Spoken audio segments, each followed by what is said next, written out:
All right. Well, good morning. We are really at H hour where the hurricane is beginning to make its effects on the state of Louisiana. I wanted to take a moment to really thank the GOHSEP team here and our GOHSEP director, Jacques Thibodeau, who I'm going to bring up next, for the work that they've done. And of course, we stand ready to answer whatever Francine delivers to us tomorrow. I want to remind all of the citizens that now is the time that we're going to stay off of the roadways, stay home, and stay put. It's also the time to take advantage of the power that you have currently and make sure that you charge all of your devices so that you can keep the maximum amount of charge on those devices as possible. Make sure that if you have external batteries, you want to charge those as well. If the conditions are not too rough in the area, then now could be the last opportunity for you to take photos of your property to assess the damage once the storm has passed.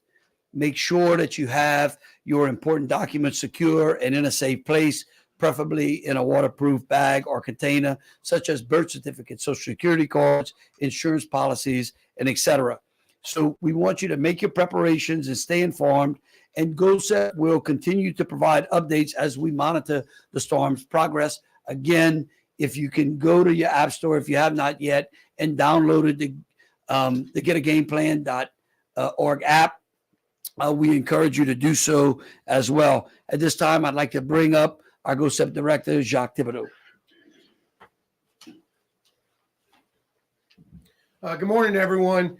Okay, real quick for everyone, the time to evacuate has now passed. It is the time to go to ground and hunker down. We are now no longer in the prepare for a hurricane. We are now in the respond for a hurricane or to a hurricane.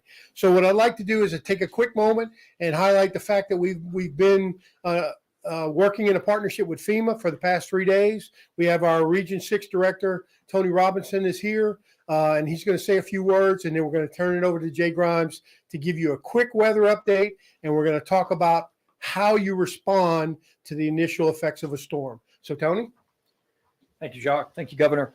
As Jacques said, we've been working very closely with GOHSEP for the last several days. We've got teams on site. We've got commodities here like water, meals ready to eat, generators ready to deploy out, working with GOHSEP. We'd really like you to do what the governor said. Take this storm seriously. It is a serious storm. Your final action should be complete, and now is the time to hunker down and ride the storm out. Follow the instructions of your local officials. The president did declare an emergency yesterday based on the governor's request. That provides the assistance that the locals and states may need for commodities, resources, and some reimbursement. So we just want everybody to know that really is for the governments right now to be able to help them make sure that we're taking life-sustaining, life-supporting actions. We'll continue to work closely with the state and GOHSEP on being prepared for the storm, whatever resources are needed post-storm, and do some assessments to be able to determine what other federal assistance may be needed. Thank you. Jay, quick update.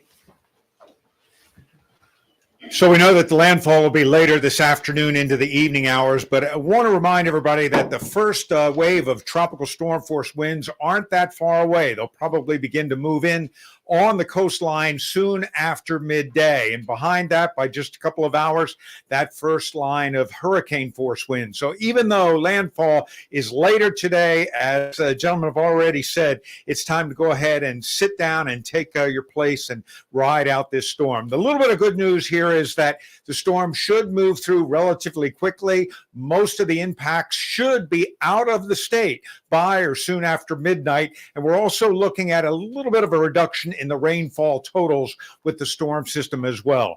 All that said, this is still going to be a serious weather event between now and midnight tonight. So go ahead, take your precautions, finish up the last of your preparations, and ride it out today. Okay, State Fire Marshal, sir. Good morning. Thank you, Jacques. Governor, We're going to talk about generator safety today. And, you know, we always talk about this issue because it is an issue. Make sure that when you use a portable generator, you keep it away from the windows and away from the exterior of the house and the openings of the house. Be sure that you always keep it 15 to 20 feet away from those windows and those doors. Before fueling it, make sure you turn it off and let it cool for 15 to 20 minutes. Never use it during the storm. Use it after the storm. Make sure you have a fire extinguisher close by, and make sure that you have your carbon monoxide detector working and in order. This is very important. We lose people every hurricane because of this issue. Please adhere to those restrictions and warnings. Thank you. Sir, could you please say your name? Brian Adams. Okay, Louisiana National Guard, Wildlife and Fisheries on our search and rescue program. Hey, good morning.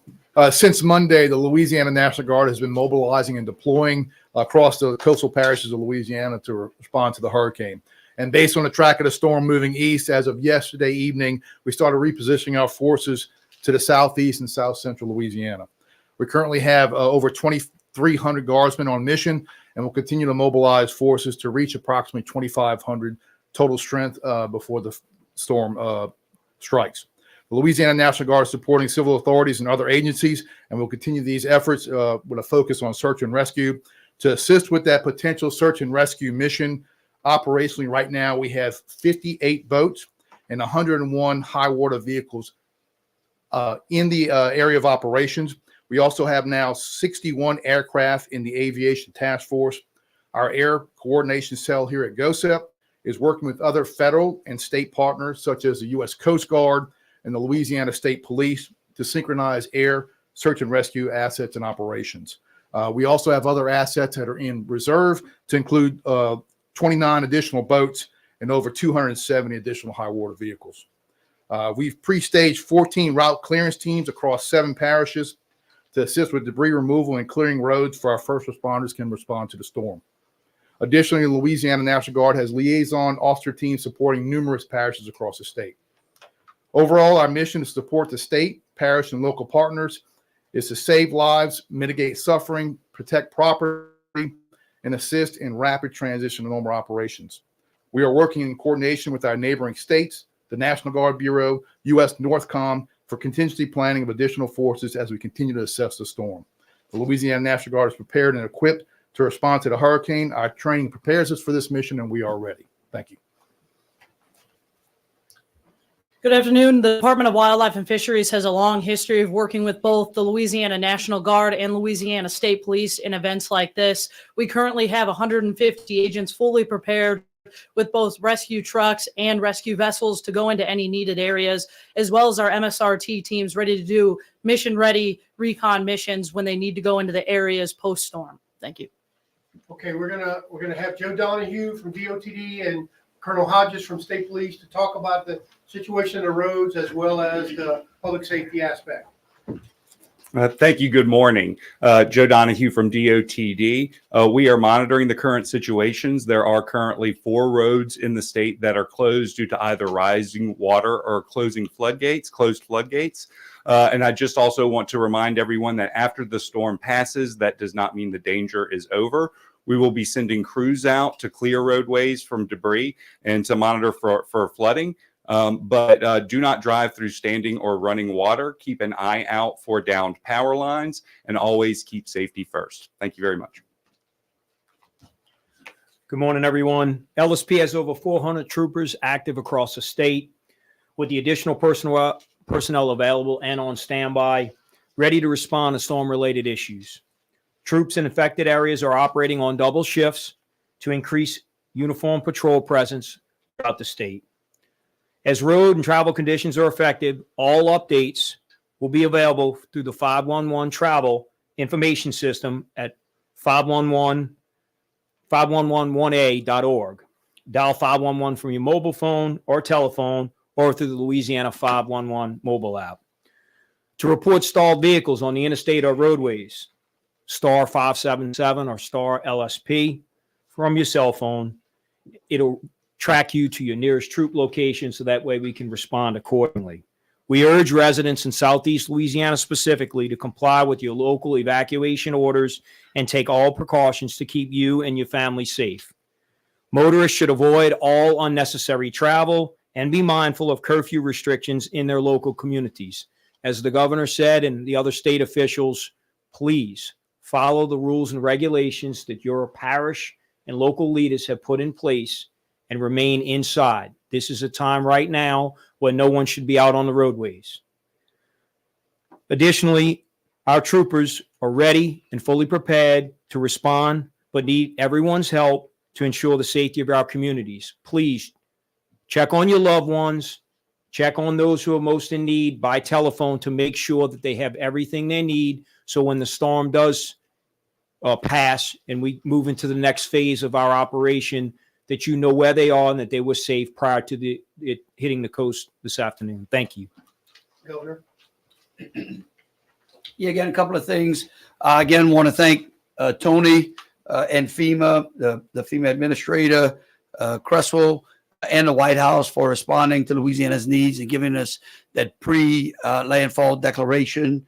We look forward to working with them as we move into the post-storm recovery on tomorrow. Again, we're going to be putting out also for the press, we're going to be putting out some information because I know that you have had some questions on shelters. I would remind y'all that initial sheltering is always a local responsibility and that they put it out. If statewide shelters are going to be operational, we will get y'all that information as well. Again, I would urge residents to take the necessary steps of preparing for the storm to come. It is on our doorstep as we speak. Remember, after the storm is over, please remain in place. As you heard from all of these agencies, we are going to have a lot of people on the roadway that is necessary to put the vital infrastructure back in place so that you can go about your daily lives. We have checked with our utility partners. We feel like they pre-position the assets necessary to help them. Jay is going to give us some great information, hopefully tomorrow, that the winds will die down real fast so that the utility crews can get up and on those lines. Because remember, they have a wind restriction as you know, if the wind exceeds 30 miles an hour, they can't repair the line. So we're hoping that this storm passes fast enough through the state and we can get all those utility trucks and DOTD and our first responders on the roadway. But again, we urge our citizens to stay off the roadway if you are not inside of that critical needs, vital labor force. And with that, we'll take any questions that y'all may have. This one is for DOTD. You guys mentioned 4 roadways that are closed. Are any of those in our direct area?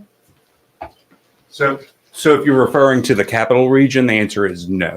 There's St. Mary Parish and more of the coastal parishes, Cameron and Vermilion. Yeah, thank you. Could you be a little bit more specific about which road closures there are? I certainly can. Let me bring my notes up here. So we've got, I know it's 317 in St. Mary Parish, which was requested by the locals. We also have LA 45, a portion of it in Jefferson Parish, LA 3147 in Vermilion, and then LA 27 in Cameron. And I'd also remind you, I think on DOTD's app and website, 511, which was mentioned. That's correct. These road closures actually posted there as well. So I would encourage the press to monitor DOTD's app. They do a great job of updating those road closures and any issues that we have with the infrastructure in almost real time. Yes, Julie.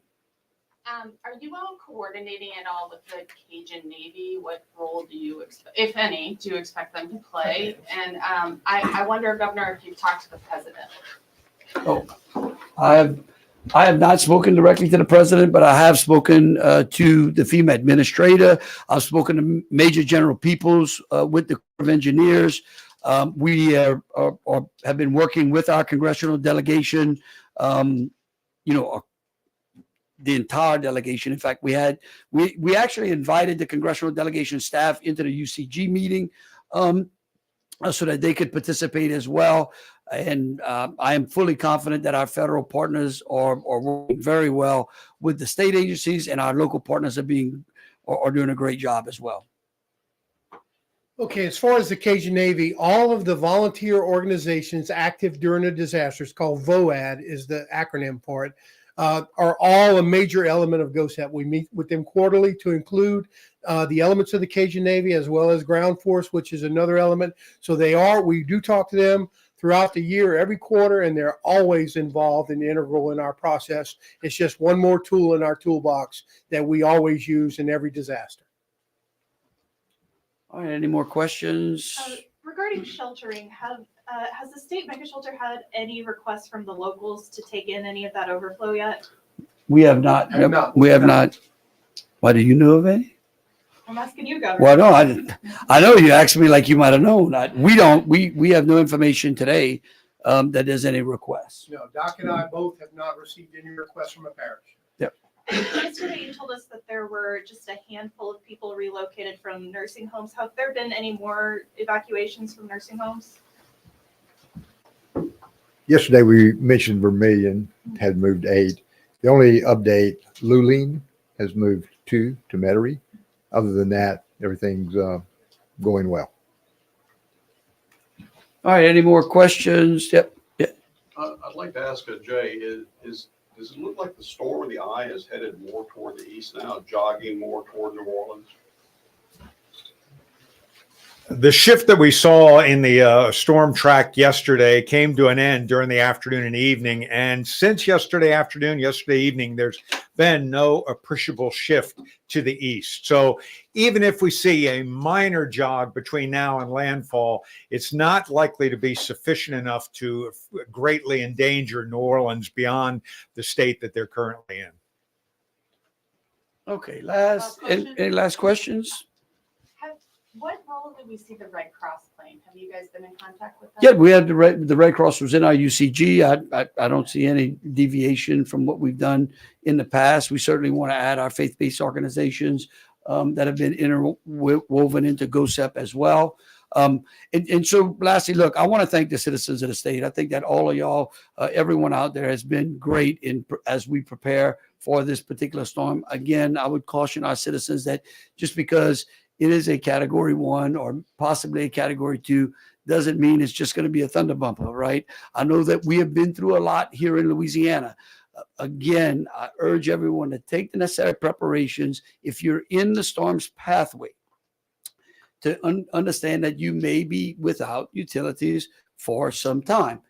And so to go ahead and make those necessary arrangements, we look forward to keeping information available through our GetAGamePlan.org app and also through our different various agencies and through GOHSEP. Jacques, anything? No. Okay. Thank you.